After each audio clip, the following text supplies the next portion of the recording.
Falcon and the Winter Soldier have completed their first season, or maybe I should say Captain America and the Winter Soldier, and we now have our new Captain America, Sam Wilson.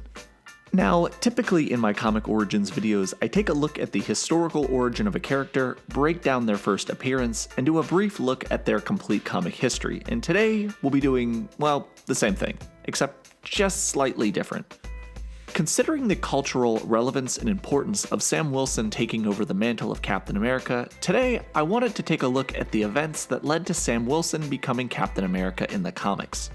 So that being said, let's take a look at the comic book history of Sam Wilson as Captain America. Sam Wilson made his comic book debut as Captain America in issue Psych! Let's actually go back in time a little bit so that you can understand the events that actually led to Sam adopting the mantle of Captain America. When Captain America was relaunched as part of the new Marvel Now initiative in 2013, Rick Remender took over writing Captain America. The first issue saw a number of changes to the book, mostly with relation to Steve's parents, specifically his father. The book saw Steve clash with an eco-terrorist who called himself, the Green Skull. In the final showdown, we see Steve stop a doomsday scenario similar to the ending of the first Avenger. However, toward the end of the issue, we see Steve and Sharon Carter enter a secret S.H.I.E.L.D. elevator in a subway station, presumably leading them to a S.H.I.E.L.D. base. However, when Steve enters the subway train, he's transported to Dimension Z.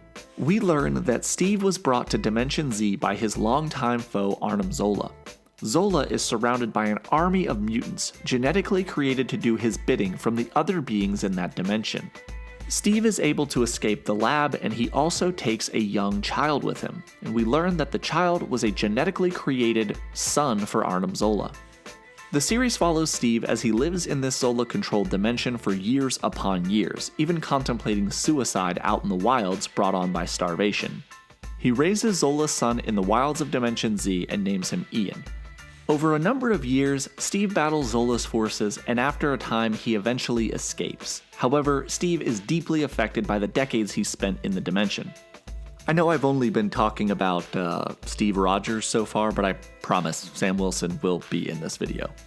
Steve returns from Dimension Z, and he next encounters a former S.H.I.E.L.D. agent, Ran Shen, who had become disillusioned with S.H.I.E.L.D. during his tenure working for the group. Shen, at the height of his abilities, was said to be only rivaled by Nick Fury as a spy. However, Shen sought to destabilize the West, who he believed was being overrun by capitalism and corporate interference. Shen is able to track down a Malkin, a cosmic dragon named Nyan, who deems him worthy of his power. Nyan transforms him into the Iron Nail, a new creature, and he emerges years later ready to complete his quest. Also, fun fact, the Malkin race has another very famous character in the Marvel Universe named Fin Fang Foom. Shen manipulates the super soldier Nuke into a number of deadly conflicts with S.H.I.E.L.D., Cap, and Falcon, and eventually Shen was able to command Gungnir, a giant transformer-like S.H.I.E.L.D. helicarrier with tremendous firepower. Cap, Falcon, and the forces of S.H.I.E.L.D. attempt to stop Iron Nail. During this battle with Iron Nail, Steve was pierced by one of his tendrils, which were somehow able to extract the super soldier serum from Steve's body. This causes him to rapidly de-age into an old man. Fortunately, Steve was able to blow up Gungnir with an insane shield throw into the reactor, saving the world and killing Shen in the explosion. This battle led to quite a bit of changes in the Captain America corner of the Marvel Universe, and it's also become part of a new arc known as All New, All Different. Arnim Zola returns from Dimension Z and attempts to destroy New York City in retaliation for Captain America's interference in his previous plans. He lures all of the Avengers into New York to do battle with his army of mutants, but his ultimate goal is to use the battle as a distraction. Zola was secretly planning to blow the entire city up with all of the heroes in it at one time. Sam Wilson is able to grab the bomb and flies it into the upper atmosphere where it detonates, saving all of the Avengers, and I guess everybody else in New York. Sam is brought back down and for a brief second believed dead before regaining consciousness. Zola manages to escape back to his own dimension, and the Avengers regroup and are informed of the events that have transpired. After the battle, Cap jokingly refers to himself now as General Geriatric, which nobody laughs at. But he does introduce the Avengers to the new Captain America, Sam Wilson. Sam Wilson's first appearance as Captain America is in Captain America 25. Sam goes on to act as Captain America, working for S.H.I.E.L.D. for a period of time and taking down new and remaining sects of Hydra. Captain America was relaunched as All New Captain America, and Sam's first adventure brings him into direct conflict with Baron Zemo, Red Skull's daughter Sin, Batroc the Leaper, Crossbones, and a literal gauntlet of classic Cap villains. Sam attempts to free an Inhuman from captivity named Lucas, whose blood was found to have a contagion in it that would sterilize the human race. Hydra was planning on using this Inhuman to sterilize the human population and recreate it in their own image. Sam is able to locate Lucas and attempts to save him, but is shot by Lucas, who proves to be a double agent working for Hydra. We learn that the goal of Zola and Zemo's plan was to release flies and ticks with Lucas's blood in them all over the world. But in the midst of releasing all of these insects, Sam was able to use an army of birds to eat all of them, stopping the contagion from spreading. Ultimately, Zola and Zemo are stopped by Sam, but Baron Blood drank a significant amount of Lucas's blood and planned to blow himself up in the upper atmosphere as a contingency plan. He was confronted by Sam, and in the process, Blood spit some of Lucas's contagion into Sam's mouth, sterilizing him. Baron Blood was defeated by Sam, and the first threat as Captain America was officially neutralized. Sam's adventures continue, and they mirror the real-world political climate at the time, with Sam choosing to disassociate himself from S.H.I.E.L.D. and instead go on to work independently. Sam continues to act as an Avenger, and even for a brief period of time acts as a reserve member for the Mighty Avengers, which you can learn a little bit about in our video on Spectrum.